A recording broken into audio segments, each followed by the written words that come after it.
Hello friends, welcome to the Sapna's Homeschooling YouTube channel, and today we are going to learn Dick Whittington and his cat's nice story.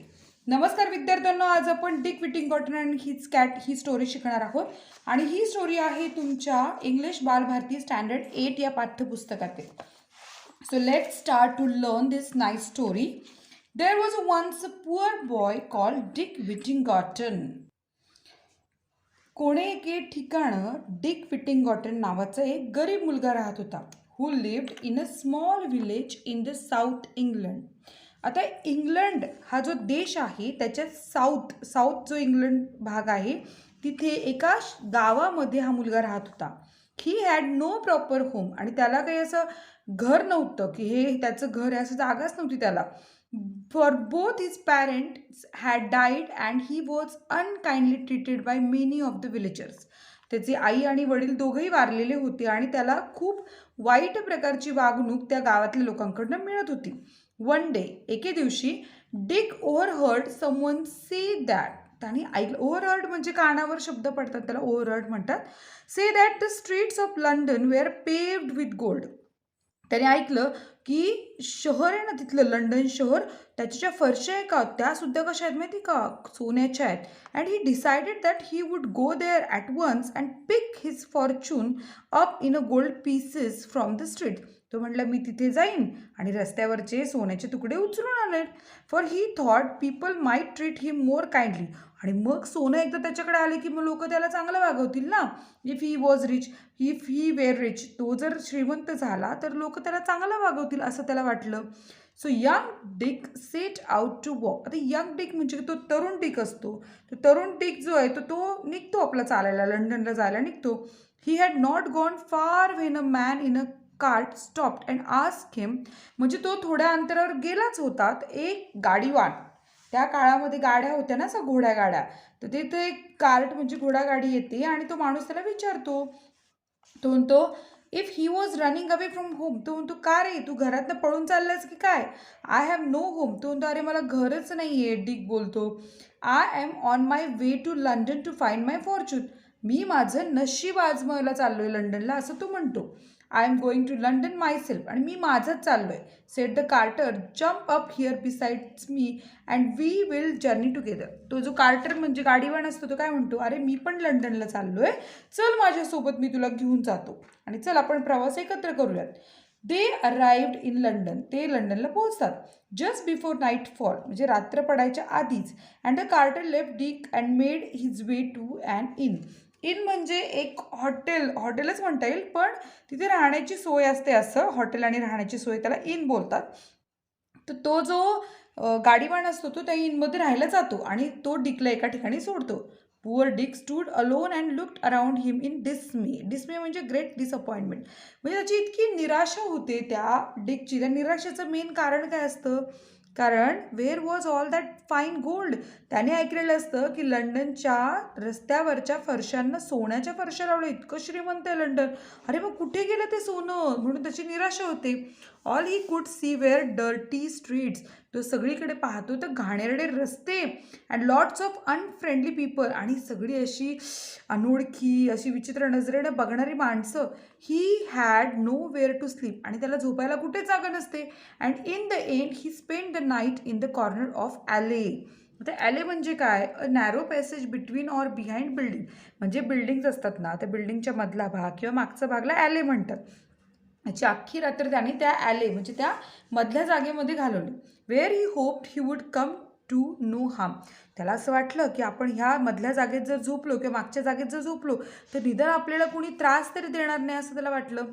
The next morning Dick woke up cold, miserable and very hungry. दुसऱ्या दिवशी Dick उठला कसा, थंडीत कुडकुडत उठला, miserable म्हणजे एकदम त्रासात, आणि व्हेरी हंग्री म्हणजे तो खूप भुकेला होता. He wandered around begging for food. आणि तो फिरत होता भीक मागत की मला जेवण द्या, अन्न द्या. But again and again people shouted at him. आता तुमच्यासमोर एखादा तरुण मुलगा भीक मागायला लागला, तुम्ही ओरडणारच ना, काय भीक मागतो, हट्टाकट्टा आहे, जा की जरा काम कर. तसंच लोक त्याला ट्रीट करत होती. Go away you crazy fellow. अरे जा मूर्ख मुला, be off with you, be off म्हणजे चल निघून जा इथनं, go away from here. And aimed angry blows at his head, आणि जळजळीत नजरा त्याच्याकडे टाकत होती.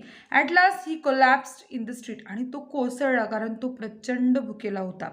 रस्त्यावरच कोसळला आणि ले आणि तिथेच पडला. Too weak to look further for food. आता त्याला डोळे उघडून बघणंही अशक्य व्हायला लागलं जेवणासाठी, इतका तो अशक्त झाला होता अन्नाशिवाय. बाय चान्स, आणि त्याच वेळी Dick had fallen in front of a house belonging to a rich merchant called Mr Fitzwarren. आता तो ज्या ठिकाणी पडला होता, ज्या घरासमोर पडला होता, ते घर नेमकं एका श्रीमंत माणसाचं होतं, आणि त्या मर्चंट म्हणजे व्यापाऱ्याचं होतं, आणि त्या व्यापाऱ्याचं नाव आहे Fitzwarren. The cook was trying to drive Dick away. आणि तिथला जो कुक होता तो त्याला हकलायचा प्रयत्न करतो की चल जा इथनं, उठ रस्त्यापुढनं. When Mr Fitzwarren return home from inspecting his ships. आता हे व्यापारी होते, त्यांची जहाजं होती, आणि तो त्याचं जहाजाची पाहणी करून घरी येत होता. He stopped and said to Dick. तो थांबला आणि डिकला म्हणाला, why don't you work if you need food. अरे तू काम का नाही करत, तुला जर अन्नाची गरज आहे तर. I would work. तो डिक म्हणतो, अरे मी काम करेन, but I nobody who will give me anything to do. पण मला कुणीच काही काम देत नाही करायला. Take him to the kitchen. तो म्हणतोय चला याला घेऊन चल किचनने. Mister फिट्झवॉरन order.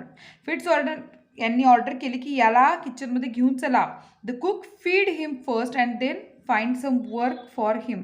तो म्हणतो की आचारी, कुक म्हणजे आचारी, त्याला पहिलं खाऊ घाल आणि मग त्याला काहीतरी काम दे. So Dick was given a home and a living. आता त्याला घर मिळाले, राहायला जागा मिळाली. He had a small corner of the attic. The attic to sleep. Attic म्हणजे काय माहिती का, a very small room inside a pointed room.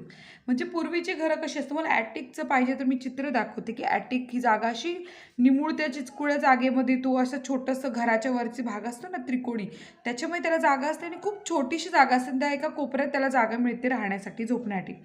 In and he job was to help the cook. आणि त्याचा जॉब काय असतो की कुकला मदत करायचा. With all the pots and pans in the kitchen. सगळे भांडी बिंडी सगळं काम करायचं, त्याला काम मिळतं. Dick's life should have been much better than before. आता पूर्वीपेक्षा त्याचं आयुष्य जरा बरं असतं, but he still had two difficulties to face.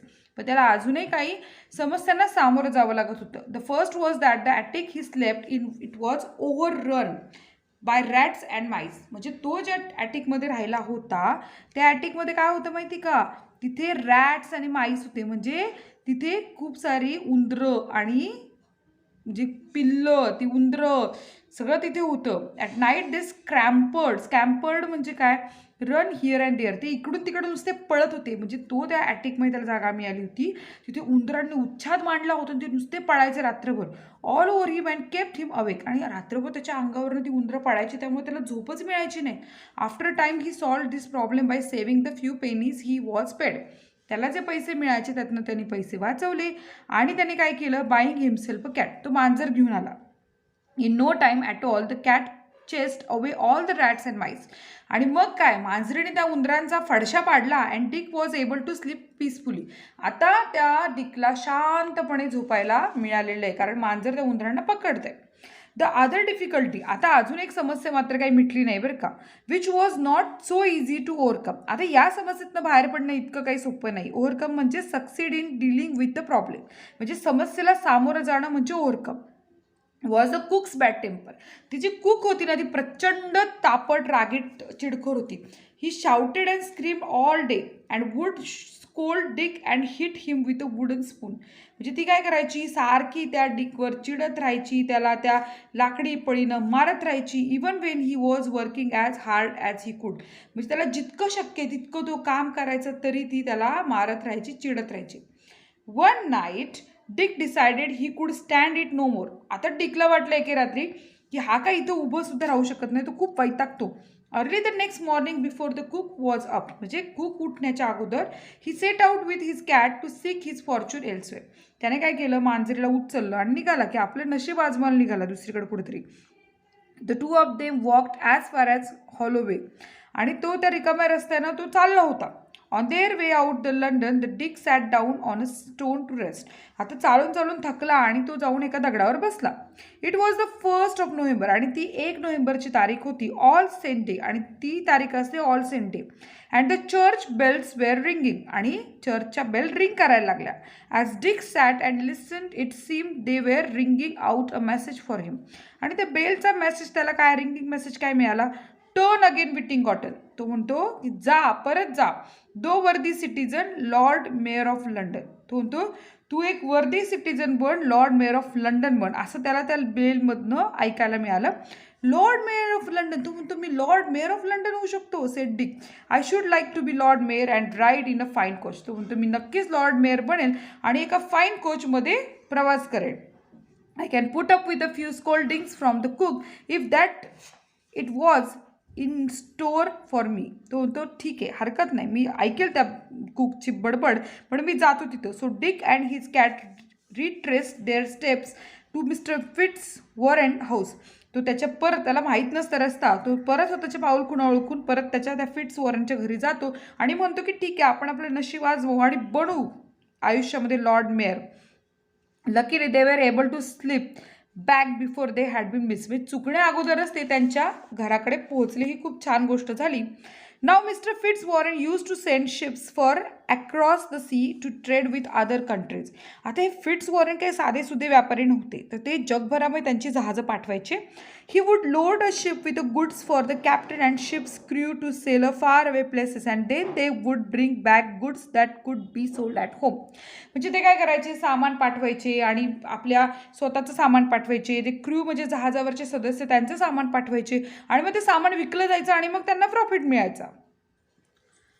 One day he called his house hold together. आता एके दिवशी मिस फिट्झवॉरन त्यांनी काय केलं, ते जे मर्चंट होते ते म्हणाले चला सगळ्यांनी एकत्र या. I am sending a ship to the African coast to trade. तर आम्ही आमचं शिप आफ्रिकेत पाठवणार आहोत.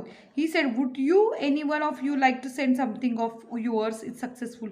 तर तुम्हाला जर तुमचं काही पाठवायचं असेल, you can then share in the profit if the voyage is successful. जर प्रवास सक्सेसफुल झाला तर तुम्ही पाठवलेल्या गोष्टी ज्या विकायला पाठवल्या त्याचं प्रॉफिट तुम्हाला मिळेल. Everyone produce something except for Dick. Dick सोडून सगळ्यांनी काही ना काय पाठवलं. Who had nothing to offer, कारण त्याच्याकडे काही नसतंच ना द्यायला, विकायला. Have you nothing for your own Dick. तो तुझ्याकडे काहीच नाही का? फिट्झवॉरन काय म्हणतात, तुझ्याकडे काहीच नाही का डिकडे पाठवायला? मग आज Fitzwarren kindly the Dick replied only my cat. तो फक्त माझी मांजरच आहे माझ्याकडे, बाकी माझ्याकडे काहीच नाही. Then let your cat go on the ship. मग ते म्हणतात अरे मग तुझ्या मांजरीला पाठव तिकडे शिपवर, बघू तिचं नशीब आजमावू आपण. And said Mister Fitzwarren his daughter Alice said Dick loves his cat. Alice म्हणते पण डिकला त्याची मांजर आवडते. Let me put something in for him. तर याच्यासाठी मी काहीतरी करू का? But her father said no, it must be this, not something belonging to someone else. तर त्याचे वडील म्हणजे फिट्झवॉरन काय म्हणतात ॲलिसला, नाही, त्यांनी त्याचीच कुठली तरी वस्तू पाठवायची की जी तिकडे विकली जाऊन त्याला त्याचं प्रॉफिट मिळेल. So Dick fetch his cat and said goodbye to it. मग डिक काय करतो, त्याच्या मांजरीलाच पाठवून देतो. म्हणतो ठीक आहे, आफ्रिकेच्या प्रवासामध्ये मी माझं नशीब आजमावतो. The captain of the ship was delighted. मग कॅप्टन शिपचा जो कॅप्टन त्याला आनंद वाटतो. For the cat was an excellent mouser and so he had no trouble with rats and mice on his voyage. तो बरं झालं बाबा, मांजर आली आपल्याबरोबर, म्हणजे ती काय, ती मस्त उंदरं पकडती, म्हणजे आपल्याला प्रवासात त्रास होणार नाही, कारण बोटीवरती पण उंदरं असतातच की.